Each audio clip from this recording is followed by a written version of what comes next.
Assalamualaikum warahmatullahi wabarakatuh. Halo semua, setelah video sebelumnya kita membahas materi tentang konsep gerak, kali ini kita akan melanjutkan materi tentang sistem gerak pada manusia. Dengan kompetensi dasar, peserta didik dapat menganalisis gerak pada makhluk hidup, sistem gerak pada manusia, dan upaya menjaga kesehatan sistem gerak.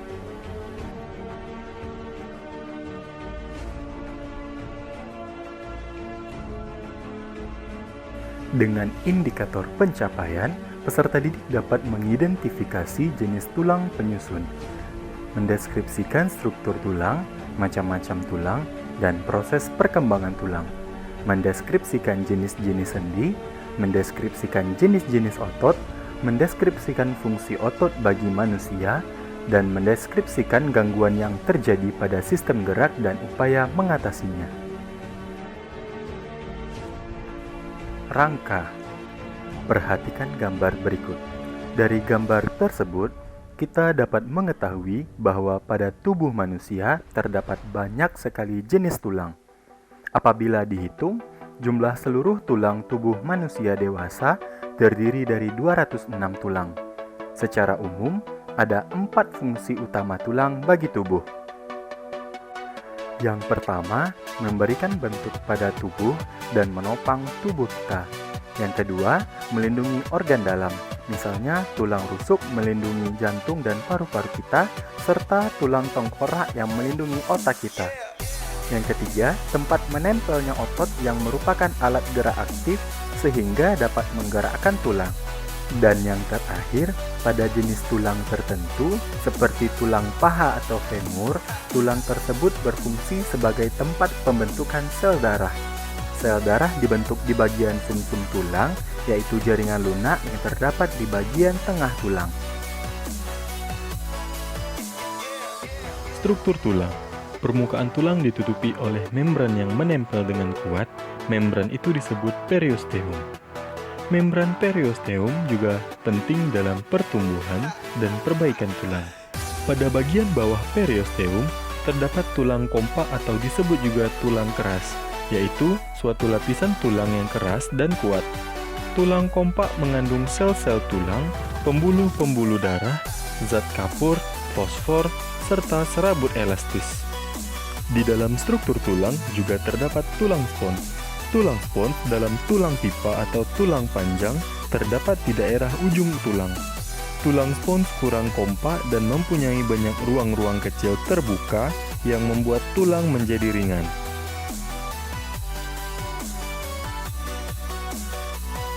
Macam-macam tulang pada sistem rangka. Tahukah kamu bentuk tulang yang ada pada tangan, tulang jari, dan tulang pipi? Kamu akan merasakan bahwa bentuk dan ukuran tulang-tulang tersebut tidak sama. Bentuk tulang manusia dibedakan menjadi 4. Yang pertama tulang panjang, misalnya tulang lengan atau humerus, tulang pipih dengan contoh tulang dada, tulang pendek dengan contoh tulang ruas jari, dan tulang tidak beraturan dengan contoh tulang punggung atau vertebra. Perkembangan tulang. Tulang yang ada di tubuh kita merupakan suatu benda yang keras. Meskipun demikian, tulang bukan suatu benda yang memiliki ukuran tetap. Beberapa bulan sebelum kamu dilahirkan, tulang kamu tersusun dari kartilago atau tulang rawan. Secara bertahap, tulang rawan akan berkembang menjadi tulang keras. Akan tetapi, pada perkembangannya, tidak semua tulang rawan pada tubuh manusia menjadi tulang keras. Proses pengubahan tulang rawan menjadi tulang keras disebut dengan penulangan atau osifikasi. Proses osifikasi berawal dari tulang rawan. Tulang rawan bentuknya mirip dengan tulang dewasa. Selain itu, tulang rawan memiliki rongga yang terisi oleh osteoblas atau sel-sel pembentuk tulang. Selanjutnya, osteoblas akan membentuk osteosit atau sel-sel tulang. Proses osifikasi dimulai dari bagian tengah tulang rawan dan kemudian meluas ke seluruh arah sesuai dengan pertumbuhan tulang rawan. Selain mengalami osifikasi, tulang juga mengalami fusi atau penggabungan. Pada saat kamu baru lahir, jumlah seluruh tulang yang ada pada sistem rangka kamu adalah 270 tulang. Seiring bertambahnya usia, jumlah tulang penyusun sistem rangka menjadi 206 tulang. Sendi. Sendi adalah tempat bertemunya dua tulang atau lebih.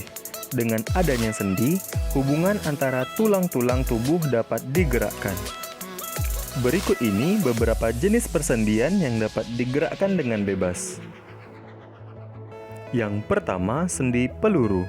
Sendi peluru menghubungkan antara satu tulang yang mempunyai satu ujung bulat yang masuk ke ujung tulang lain yang berongga seperti mangkok.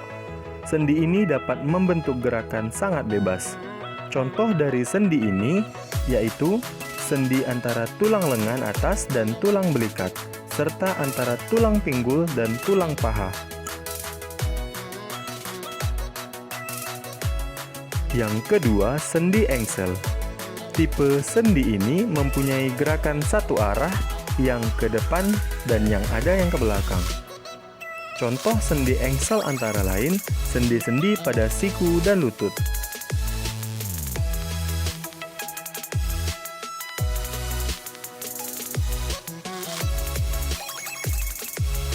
Yang ketiga, sendi putar. Pada sendi ini, salah satu tulang berfungsi sebagai poros dan ujung tulang yang lain berbentuk cincin yang dapat berputar pada poros tersebut. Contoh dari sendi ini adalah persendian yang terdapat di antara tulang tengkorak dengan tulang leher. Yang keempat, sendi pelana. Pertemuan antara dua tulang yang berbentuk seperti pelana disebut dengan sendi pelana. Sendi ini dapat menggerakkan tulang kedua arah, yaitu muka belakang dan ke samping. Contoh sendi ini adalah pada pangkal ibu jarimu.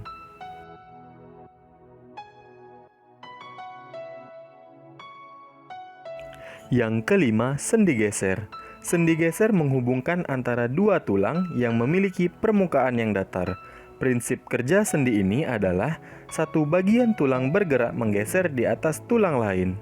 Contoh dari sendi ini berada pada tulang-tulang pergelangan tangan dan pergelangan kaki dan di antara tulang belakang. Otot. Yang pertama, fungsi otot. Tanpa otot, tulang dan sendi yang terdapat di tubuhmu tidak memiliki kekuatan untuk bergerak. Otot adalah penggerak bagian-bagian tubuh, sehingga otot disebut alat gerak aktif. Hampir 35 hingga 40% massa tubuh adalah jaringan otot. Otot yang bekerja di bawah kesadaran adalah otot yang kerjanya dapat kamu kendalikan. Prinsip kerja otot ini adalah dapat dikendalikan. Artinya, kamu dapat mengendalikan apakah harus menggerakkan atau tidak menggerakkan otot-otot tersebut. Otot yang bekerja di luar kesadaran adalah otot yang tidak dapat kamu kendalikan secara sadar. Prinsip kerja otot ini adalah tidak dapat dikendalikan. Artinya, kamu tidak dapat mengendalikan apakah harus menggerakkan atau tidak menggerakkan otot-otot tersebut.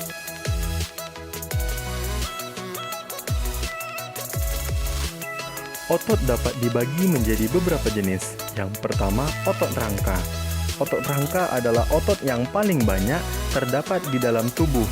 Jika diamati di bawah mikroskop, sel-sel otot rangka terlihat bergaris-garis melintang, sehingga otot ini juga disebut dengan otot lurik. Otot rangka melekat pada tulang dengan perantaraan tendon. Tendon adalah pita tebal, berserabut, dan liat yang melekatkan otot pada tulang. Otot rangka tergolong otot sadar. Kamu dapat mengontrol penggunaan otot ini, dan kamu dapat menentukan kapan berjalan dan kapan tidak. Yang kedua, otot polos. Otot polos terdapat pada dinding lambung, usus halus, rahim, kantung empedu, dan pembuluh darah. Otot polos berkontraksi dan berelaksasi dengan lambat. Otot ini berbentuk gelendong serta memiliki sebuah inti pada tiap selnya. Berdasarkan cara kerjanya, otot polos tergolong dalam otot tak sadar. Yang ketiga, otot jantung. Otot jantung hanya ditemukan di jantung. Otot jantung mempunyai garis-garis seperti otot rangka. Sebaliknya, cara kerja otot jantung mirip dengan otot polos karena tergolong dengan otot tidak sadar. Otot jantung berkontraksi sekitar 70 kali per menit sepanjang hari selama hidupmu. Gangguan dan kelainan pada sistem gerak.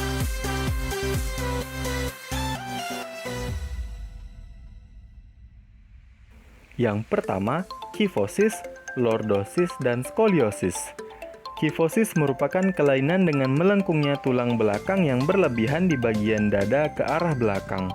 Lordosis merupakan kelainan dengan melengkungnya tulang belakang yang berlebihan ke arah depan di bagian pinggang. Sedangkan skoliosis adalah melengkungnya tulang belakang ke arah samping. Yang kedua, osteoporosis. Osteoporosis disebabkan oleh kekurangan kalsium. Osteoporosis umumnya terjadi pada orang dewasa dan orang tua. Yang ketiga, artritis. Artritis adalah penyakit sendi. Penderita penyakit ini mempunyai tulang rawan sendi yang rusak. Kerusakan ini menyebabkan sendi menjadi sakit dan bengkok. Rematik adalah salah satu bentuk artritis. Yang keempat, fraktura atau patah tulang. Tulang memiliki struktur kuat dan lentur. Namun demikian, tulang juga dapat patah. Salah satu penyebab terjadinya patah tulang adalah karena tulang mengalami benturan yang keras. Yang terakhir, riketsia. Riketsia terjadi karena kekurangan vitamin D yang membantu penyerapan kalsium dan fosfor sehingga proses pengerasan tulang terganggu. Penyakit ini terjadi pada anak-anak. Riketsia menyebabkan tulang kaki tumbuh membengkok.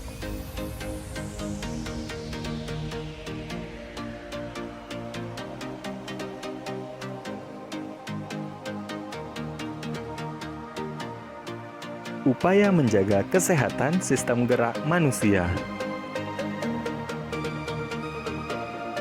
Yang pertama, meningkatkan kandungan kalsium dalam asupan makanan. Makanan yang banyak mengandung kalsium diantaranya susu, kangkung, kedelai dan olahannya, ikan salmon, kacang almond, dan brokoli. Yang kedua, berjemur pada sinar matahari pagi karena sinarnya sangat baik untuk membantu pembentukan vitamin D yang sangat penting dalam membantu penyerapan kalsium dalam makanan. Yang ketiga, memerhatikan asupan vitamin D dengan makan makanan yang mengandung vitamin D. Makanan yang mengandung vitamin D diantaranya telur, produk olahan dari kedelai, minyak ikan, ikan berlemak, hati sapi, dan udang. Yang keempat, memerhatikan aktivitas fisik yang cukup setiap harinya. Aktivitas fisik seperti jalan kaki, jogging, tenis, menaiki tangga, bersepeda dapat membantu terbentuknya tulang yang kuat dan memperlambat proses kerapuhan tulang pada tubuh.